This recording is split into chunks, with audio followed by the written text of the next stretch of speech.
एक संत जी जा रहे थे ना, तो संत जी ने देखा कि आज आमला रोड के अंदर बड़ी भीड़ लगी है राजा के दरबार में, क्या बात है, चल करके तो देखूं। तो राजा के दरबार में संत जी पहुंचे। एक से पूछ लिया, भैया ये भीड़ किस बात की? बोले आज राजा के घर बेटा हुआ है ना, तो दान दे रहा है, बड़ा प्रसन्न है अपने पुत्र रत्न प्राप्ति पर, तो दान दे रहा है, जिसे जो चाहिए मांग लो, वो उसे प्रदान कर देगा, लेकिन एक ही बार में मांगना। संत जी ने विचार किया, मैं भी मांग लूं, 1-2 बीघा जमीन आश्रम बना लूंगा। संत जी भी पहुंचे। राजन बड़े प्रसन्न दिखाई, बोले महाराज तुम्हें जो चाहिए मांग लो, आज मैं बड़ा प्रसन्न हूं, मेरे घर पुत्र की प्राप्ति हुई है। संत जी ने कहा, राजन मैं जो मांगूंगा मुझे दे। बोले तुम्हें जो चाहिए आज मैं तुम्हें देने के लिए तैयार हूं, मांगो। राजन एक बार विचार कर लो। बोले नहीं महाराज आज विचार का समय नहीं है, जो चाहिए मांग लो, मकान जमीन जायदाद रथ हाथी घोड़े जो चाहिए आज मैं देने के लिए तैयार हूं। महाराज जी ने कहा, महाराज मैं तुमसे तुम्हें ही मांगता हूं। हाथ पकड़ लिया और कहा, मैं तुझसे तुझे ही मांग रहा हूं। राजा ने कह दिया, दान देना बंद कर दिया जा। सैनिकों ने, मंत्रियों ने कहा, महाराज क्या बात करते हो, अभी आपने आदेश दिया दान दीजिए दान दीजिए, और अब आप मना कर रहे हो। बोले हाँ मैंने आदेश दिया था, लेकिन अब ये दान ये मकान जमीन जायदाद मेरे नहीं है, मेरे साथ में इन संत ने ये सर्वस्व मुझसे मांग लिया है, अब ये मेरा नहीं है, इस पे अधिकार केवल इन महात्मा इन संत जी का है, इस पर अब मेरा अधिकार नहीं है। कहने का मतलब उस एक को अपना लो, उस एक को पकड़ लो, तो सभी की पूजन करने का फल सार्थक हो जाएगा। लेकिन वो एक को नहीं, उस एक को अपनाए तो किसे अपनाए, वो एक है कौन? एके साधे सब सदे सब साधे सब जाए, गेह पकड़ लो मूल को तो फूल फल सब ही सुहाए। एक आम का पेड़ है और आम के पेड़ पर समय अनुसार फल लगा, आम का वो फल केरी फल लगा। अब फल खरीदने वाला आया तो उसने कह दिया, महाराज अपना आज जो फल है कितने में देते हो? तो आपने 20,000 25,000 में वो आम के फल बेच दिए। अब जो आम का फल तोड़ने वाला है उसका अधिकार केवल उस फलों के ऊपर है, क्योंकि उसने केवल फल खरीदा। जब चाहे जब वो फल तोड़ करके ले जा सकता है, वो डालियां नहीं काट सकता, वो पेड़ नहीं काट सकता, क्योंकि उसने केवल फल खरीदा है। और यदि वो खरीदने वाला कह देता, महाराज ये पूरा पेड़ मुझे खरीदना है, बोलो कितने में दोगे? और आपने पूरा पेड़ यदि उसे बेच दिया तो वो फल भी तोड़ेगा, पत्ते भी तोड़ेगा, लकड़ियां भी तोड़ेगा और पूरा पेड़ काट करके भी ले जाएगा, क्योंकि उसने पूरे पेड़ को खरीदा है। लेकिन वो एक पेड़ कौन है? बहुत गहराई से समझिएगा। आप स्कूल में गए पढ़ने के लिए, अब स्कूल में पढ़ने के लिए हम गए ना, तो हमें स्कूल में हमारे सर टीचर मार साहब सबसे पहले पढ़ाते हैं गणित के अंदर एक, गिनतियों में सबसे पहला अक्षर एक। अब सर ने हमें पढ़ा दिया, बोले बेटा ये क्या है? बोले एक है। आजकल एक नहीं पढ़ाया जाता है, आजकल 1 पढ़ाया जाता है।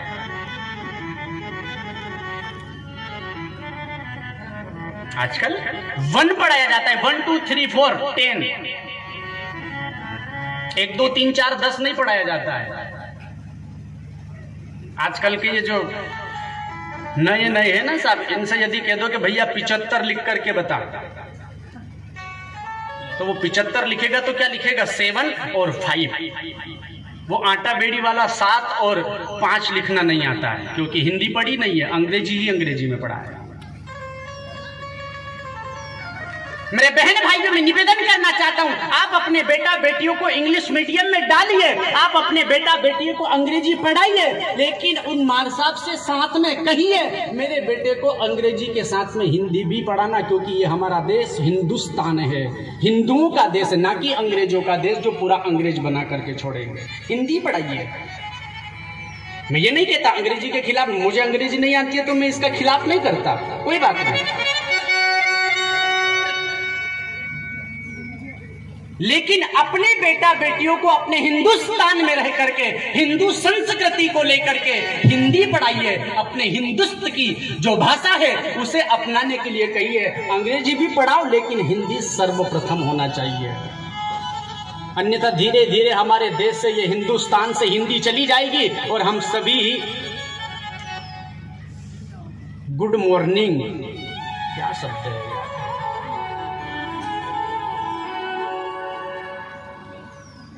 अपनी बेटा बेटी से कहिए जब स्कूल जाए तो गुड मॉर्निंग नहीं, जय श्री राम कर करके जाए, जय श्री राधे कर करके जाए, जय श्री कृष्ण कर करके जाए, गुड मॉर्निंग।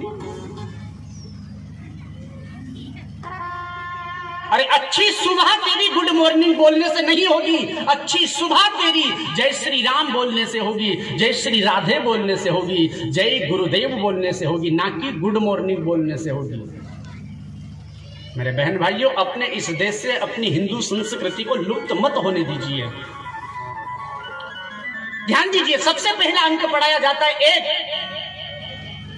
अब मार साहब ने बोर्ड के ऊपर लिख दिया एक, अब एक लिख करके एक के आगे एक जीरो लगा दिया तो कितना हो जाएगा बताएगा? 10। एक जीरो 10 हो गया। एक और जीरो लगा दिया 100 हो गया। अंक केवल एक था, केवल एक जीरो के बढ़ा देने से उस अंक का मान 10 गुना बढ़ गया। 1 से 10, 10 से 100, 100 से डायरेक्ट 1000, 1000 से डायरेक्ट 10,000। एक जीरो लगा देने से 10 गुना एक अंक का मान बढ़ रहा है, समझिएगा। एक जीरो एक अंक है, 1 2 3 4 5 8 10 जीरो लगा दी, लाख करोड़ अंक सारे हो गए सामने। अब मार साहब ने क्या किया, बोर्ड के ऊपर से 10 जीरो और एक अंक है, उन अंक के सामने जो जीरो है उन्हों को सारी गणना करते हुए उस एक अंक को वहां से मिटा दिया। फिर आप जीरो को क्या कहोगे? जो बोर्ड पर एक अंक था वो एक अंक वहां से मिटा दिया गया, और जो 10 जीरो थी उन 10 जीरो को आप क्या कहोगे? बोले महाराज कुछ नहीं है, शून्य है, जीरो है। केवल एक जब तक था तब तक उन शून्य की गणना आ रही थी 10 गुना ज्यादा, लेकिन एक अंक मिटा दिया गया तो वो शून्य किसी काम की नहीं है। उसी प्रकार से बताया गया है, राम नाम एक अंक है पूरे सब देवन सो, अंक गए कुछ हाथ नहीं और अंक रहे 10 गुण। राम का नाम वो एक अंक है, जिस राम के नाम को अपने जीवन में अपना करके हम किसी भी देवी देवता का पूजन करेंगे तो 10 गुना फल हमें प्राप्त होगा। राम से बड़ा, राम का नाम, राम नहीं कहा है, राम नाम एक अंक है। आप राम जी को भले मत पूजो, लेकिन राम नाम से अपना नाता जोड़ करके उसे दिल में बसा करके किसी भी देवी देवता का पूजन करो तो 10 गुना फल हमें सहज प्राप्त हो जाएगा। और राम जी को हम मानते नहीं है, राम जी को हम पूछते नहीं है, राम राम जीवन में कभी करते नहीं है, और अन्यत्र देवी देवताओं के यहाँ भटकते रहते हैं। तो जीवन में कभी भटकन मत करो, क्योंकि मिलने वाला कुछ भी नहीं है, क्योंकि राम तुम्हारा नहीं है। बोलो सतगुरुदेव। और यदि राम हमारा है, अरे साहब क्या कहूं, हमारा ये देश दुर्भाग्य की ओर जा रहा है। आजकल की जो नौजवान औलाद है, अभी कुछ साल पहले, मैं किसी पार्टी का आदमी नहीं हूं साहब, मैं केवल मेरे ठाकुर का आदमी हूं, मेरे ठाकुर का सेवक हूं। मैं किसी पार्टी, कांग्रेस, बीजेपी और कौन कौन सी पार्टी ना पार्टी में मुझे जानकारी है, और ना ही मैं इसमें कोई रुचि रखता हूं। लेकिन मोदी सरकार के राज्य में राम मंदिर की स्थापना अयोध्या में की गई, आप सभी जानते हैं। राम मंदिर बन रहा ना, उस वक्त जब राम मंदिर की स्थापना की जा रही थी, उस वक्त मैंने फेसबुक पर, व्हाट्सएप पर हिंदू ही लोगों की टिप्पणियां पढ़ी थी कि जब राम है ही नहीं तो फिर राम मंदिर क्यों बनवाया जाए? राम एक काल्पनिक है। फेसबुक पर मैंने पढ़ा है, फेसबुक पर मैंने देखा है, हमारे ही हिंदू लोग ये टिप्पणियां कर रहे हैं कि राम मंदिर इतने विशाल जगह पर ना बनाते हुए वहां कोई हॉस्पिटल बनवा दिया जाए ताकि लोगों का इलाज होगा, वहां कोई स्कूल बनवा दिया जाए ताकि लोग वहां अध्ययन करेंगे, वहां कोई पाठशाला खुलवा दी जाए, वहां कोई रहने के लिए स्थान बना दिया जाए। इतनी लंबी चौड़ी जगह में राम जी को बिठा करके क्या फायदा? तो मैं कहना चाहता हूं उस भाइयों से, यदि तू इतना ही बड़ा दान दाता है तो तेरे घर 2-5 बीघा जमीन होगी, 1 बीघा दान कर दे स्कूल के लिए। राम जी की जमीन पर तेरे बाप का क्या अधिकार है जो तू राम मंदिर की जमीन स्कूल के लिए दान करवाना चाहता है? हमारे देश का ये दुर्भाग्य है, आजकल की नौजवान औलाद राम पर विश्वास नहीं करती, भगवान पर विश्वास नहीं करती। मैं उन लोगों से कहना चाहता हूं, कलयुग है मगर पाप की धारा में ना बहना, जो धर्म विरोधी हो ऐसे घर में ना रहना, जो राम जी को मिथ्या झूठ बोल रहे हैं उनके मरे पे राम नाम सत्य ना कहना। जो लोग कहते हैं कि राम नहीं है, उस प्राणी के मर जाने पर राम नाम सत्य भी नहीं कहना चाहिए, क्योंकि वो राम को मानता ही नहीं था, तो फिर राम नाम सत्य क्यों कहा जाए? उसके लिए राम नाम सत्य भी। और मैं तो ये कहता हूं साहब, मैं नहीं कहता, हमारी रामायण ये कहती है कि जीवन में यदि प्राणी के परिवार वाले, चाहे गुरु हो, चाहे माता हो, चाहे पिता हो, चाहे परिवार हो, परमात्मा की भक्ति करने से यदि उसे रोकता है तो उसका त्याग कर देने में भी पाप नहीं लगता है, उसे त्याग देना चाहिए, चाहे वो कोई ना हो। बोले महाराज किसने त्याग किया? अपने गुरु का त्याग कर देना चाहिए यदि भगवान की भक्ति करने से गुरु रोकता है। किसने किया?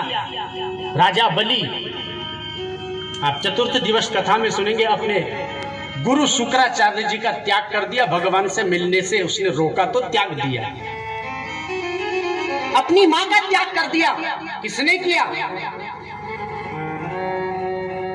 अयोध्यावासी प्रभु श्री राम को जब कैकेयी ने वनवास दे दिया तो राम से प्रेम करने वाले भाई भरत ने अपनी मां का त्याग कर दिया। तू मेरी मां नहीं है, तूने मेरे प्रभु से मुझे दूर कर दिया, आज से मैं तेरा बेटा नहीं और तू मेरी मां नहीं। अपनी मां का त्याग कर दिया भरत ने, अपने पिता का त्याग कर दिया प्रहलाद। भगवान की भक्ति करने नहीं देता हिरण्यकश्यपु, कह दिया पिताजी तुम मेरे बाप नहीं हो, मुझे भगवान को भजने नहीं देते, सो अपने पिता का त्याग कर दिया प्रहलाद ने। अपनी पत्नी का त्याग कर दिया भगवान शिव। भगवान श्री राम जब वनवास जा रहे हैं, माता सती के मन में विचार आ गया, ये स्त्री के विरह में रोने वाला भला ब्रह्म नहीं हो सकता, भगवान नहीं हो सकता। तो भगवान शिव ने विचार किया, ये मेरी पत्नी होकर के मेरे प्रभु पर संदेह करती है, ऐसी पत्नी को रखना मेरे जीवन में बहुत बड़ा बेकार अपराध होगा, इसलिए इसका त्याग कर देना ही उचित होगा। सो अपनी पत्नी सती का त्याग कर दिया भगवान शिव ने प्रभु के लिए। तो मेरे बहन भाइयों, ये आज कोई नई बात नहीं है, रामायण कहती है यदि हमारे परिवार में रहने वाला, चाहे वो हमारी पत्नी हो, चाहे वो हमारा बेटा हो, चाहे वो हमारा सगा हो, चाहे वो हमारा संबंधी हो, हमें यदि भगवान का भजन करने से रोकता है तो उसका त्याग कर देने में संसार में कोई पाप नहीं लगता है। त्याग कर देना चाहिए इसे प्राणी का। और मैं तो ये कहता हूं साहब, अपने बेटा बेटियों को इतनी बड़ी बड़ी जगह पढ़ने के लिए मत भेजो, क्योंकि वहां से औलाद पढ़ाई कर करके संस्कारवान बन करके नहीं आती है, नालायक बन करके आती है।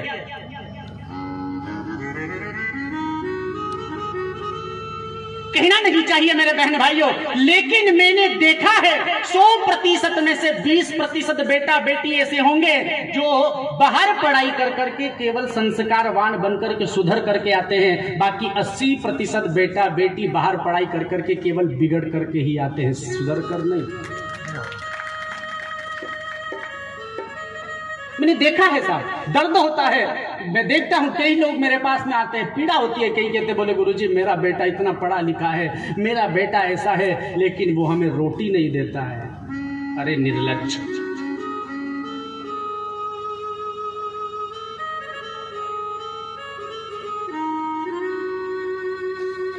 मेरे बहन भाइयों, अपने धर्म की रक्षा के लिए मर मिटना, अपने धर्म की रक्षा करने के लिए, देखिए हमारा देश की रक्षा करने के लिए वो नौजवान सीमा पर तैनात है, हमारी भारत माता की रक्षा करने के लिए वो सैनिक पाकिस्तान हमारे देश की बॉर्डर पर रक्षा के लिए खड़ा है कि हमारे देश पर कोई आंच नहीं आ जाए। और हम लोग देश की बात छोड़ो, गांव की बात छोड़ो, अपने परिवार की रक्षा नहीं कर सकते,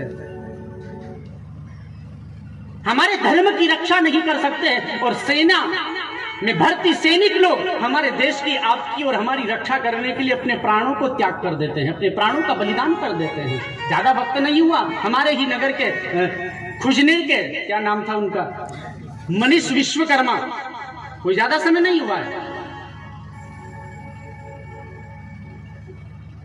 देश की रक्षा करते करते अपने प्राण गंवा दिए। उस मां को भी गर्व होता है ऐसे बेटे पर जो अपने देश की रक्षा करने के लिए अपने प्राण त्यागता है। और मेरे बहन भाइयों, वैसे कहना नहीं चाहिए, लेकिन ऐसी सरकार की जरूरत भी नहीं है जो अपने देश के हित में न्याय ना कर सके। चाहे वो बीजेपी की पार्टी हो, चाहे वो कांग्रेस की पार्टी हो, जो अपने देश के लिए अच्छा करती है, जो अपने देश के, अपने धर्म के लिए आगे बढ़ती है, वही पार्टी सच्ची है। चाहे वो किसी की पार्टी हो, उसे बर्बाद हो जाना चाहिए जो अपने देश की रक्षा नहीं करती है।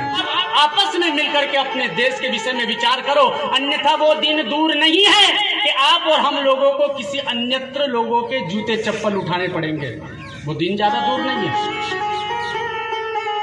हम लोग पहले एक थे, लेकिन आज हम हिंदू लोग बंटवारे में बंट गए। हम आज केवल जातिवाद लेकर के बैठ गए। मैं ब्राह्मण हूं, मेरी परशुराम सेना है। मैं गुजर हूं, मेरी देव सेना है। मैं राजपूत हूं, मेरी करणी सेना है। मैं ये जाति का हूं, मेरी ये सेना है। अरे ये सेना बाद में, पहले हम हिंदू हैं। बामन, राजपूत, नागर, कुमार, नाई, ये सब जातियां बाद में, पहले हम हिंदू हैं। मेरे बहन भाइयों विचार करो, एक पेड़ है और पेड़ में जल डाल करके पेड़ को बड़ा किया तो पेड़ खड़ा हुआ और उसी पेड़ में अनेक डालियां फूट जाती है। तो हम सब वो डाली है, वो तना केवल हिंदू धर्म का है, लेकिन हम लोग अलग अलग डालियों में बट करके अपने ही धर्म को बर्बाद करने पर तुले हैं। मेरे बहन भाइयों, यदि हम जाति में बंटते गए, अकर कसाई बकर कसाई एक कसाई गाय का, असली कसाई तो वो है जो हिस्सा खाए अपनी माई का। इस भारत माता के लाल होकर के हम अपनी इस धरती का बंटवारा करने बैठे हैं, हम इस देश का बंटवारा करने बैठे हैं। हमने जातिवाद अपना लिया है, हमने देश को जाति में बांट दिया है। मेरे बहन भाइयों, अपने इस देश के लिए लड़ो, अपने धर्म के लिए लड़ो। अपने आप के लिए लड़ना तो छोड़ो, लेकिन अपने इस देश के लिए लड़ाई करो।